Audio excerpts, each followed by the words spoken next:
Hello दोस्तों, तो आज के हम इस वीडियो में देखेंगे समांतर श्रेणी में दिया है k प्लस 2, 4 के माइनस के 6 तथा 3 के माइनस के 2 तीन क्रमागत संख्या है। तो समांतर श्रेणी में तो k का मान ज्ञात कीजिए, यह बताइए। तो हम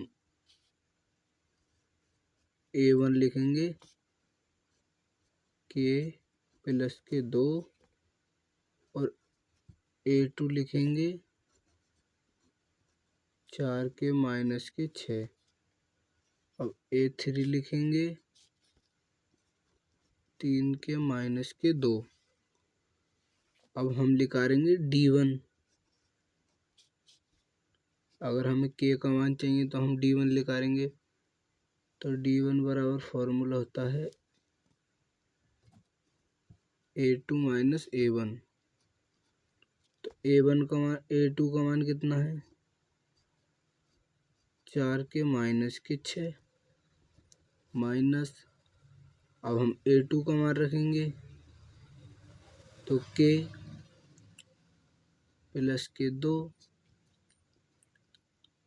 तो 4 के माइनस के 6। अब जिनकी गुणा करेंगे तो माइनस के और ये भी माइनस के 2। 4 के में से एक के गए तो 3 के बचे और माइनस माइनस के जो आपस में जुड़ जाएंगे तो माइनस के 8 हो गए। तो ये हमारा d1 का मान निकल आया। अब निकालेंगे हम d2 का। किसका मान निकालेंगे? d2 का मान। अब निकालेंगे हम d2 का मान।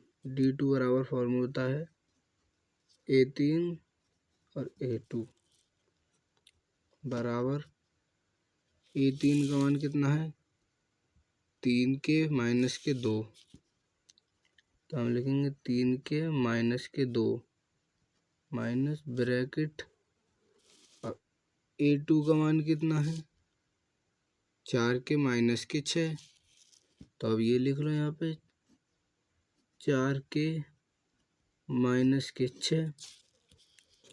तो अब ये बराबर 3 के माइनस के 2, ये माइनस के 4 के हो जाएंगे, ये प्लस के 6 हो जाएंगे।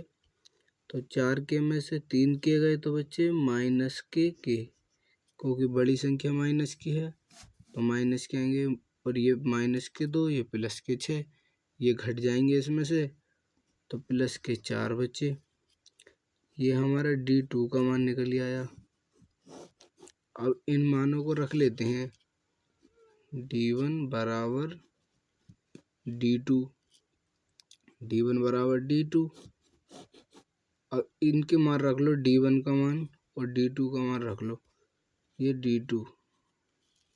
तो d1 का मान हमारा कितना है? 3 के माइनस के 8, 3 के माइनस के 8 बराबर d2 का मान रख लो माइनस के प्लस के 4। अब ये k को इधर को भेज दो तो 3 के, जब ये माइनस के तो इधर प्लस के हो जाएंगे और ये 8 को उधर भेज दो तो 4। अब ये माइनस के तो यहाँ पे ये प्लस के हो जाएंगे।